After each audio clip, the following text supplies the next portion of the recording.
Hey, Dave Sheehan here, founder of Go Vegan Grow, and on today's short training video I'm going to go through an article I found on T. Colin Campbell, the author of the China study, on his website nutritionstudies.org. You can see it here on the top.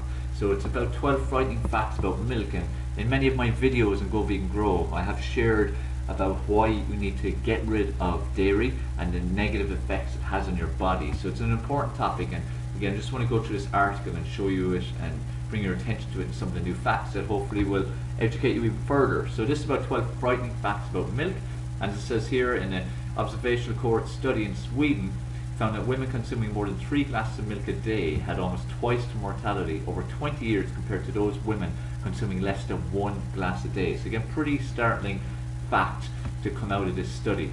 Also, in addition, the high milk drinkers did not have improved bone health. Again, this is one of the big myths that's out there. Drink milk, it's going to improve your bones, when the reality is it actually leaches calcium from your bones, and it is a major contributor to all the different bone diseases that are out there. So this is the big problem with the food industry and the dairy industry in particular, that it's based on a lot of lies and myths. As I said here, it actually had more fractures, in particular hip fractures. What else have we got here? Found that fermented milk products, so that's cheese and yogurt, significantly decreased mortality and fractures among these women. So for each serving of these fermented dairy products, the rate of mortality and hip fractures was reduced by 10 to 15%. So they pin these negative effects of liquid milk on D-galactose, breakdown product of lactose, that has been shown to be pro-inflammatory. Okay, so milk is much more D-galactose than does cheese or yogurt. So let me see what else we got here. He's saying about being surprised, but to be honest, not too surprised. They don't publicize the things that are going to hurt their industry. So here's the 12 facts this article is based on.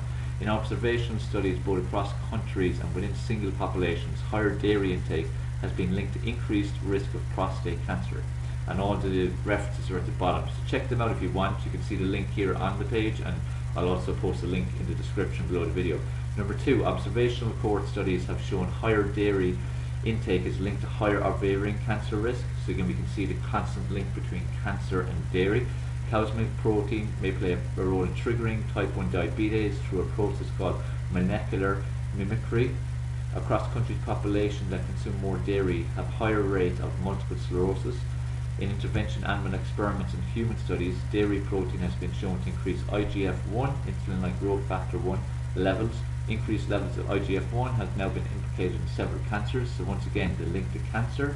In interventional animal experiments and human experiments, dairy protein has been shown to promote increased cholesterol levels in the human studies and animal studies, and atherosclerosis. Again, linking in the bones. Primary milk protein, casein, promotes cancer initiated by carcinogen in experimental animal studies. Like basically, casein it's like adding petrol to a fire. It lights it up, it accelerates, and this is why I always advise people who do consume dairy that if they get cancer, they need to get rid of dairy products immediately.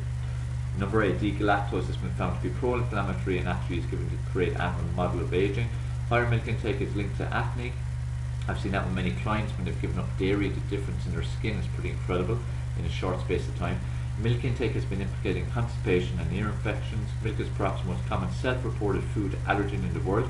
This is happening more and more. Again, I suppose people are just becoming more aware that they're lactose intolerant, because we all actually are, just to varying degrees. Everybody is different. So there's a different impact on different people. And much of the world's population cannot adequately digest milk due to lactose intolerance. Exactly the same kind of point. Okay, so again, this was a great article on T. Colin Campbell's website. You get to see the references. You want to check it out. I know some people are very much into looking at very scientific basis and seeing the references. The author is Thomas, and it's his son.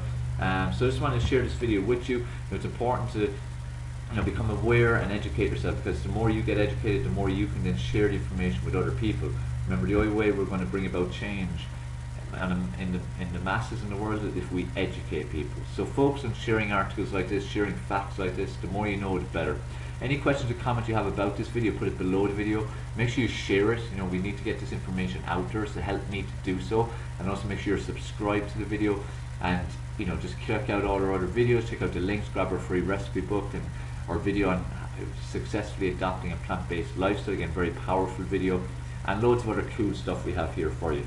Alright, so this is Dave Sheehan, founder of Go Vegan Grow. I look forward to speaking to you on our next training.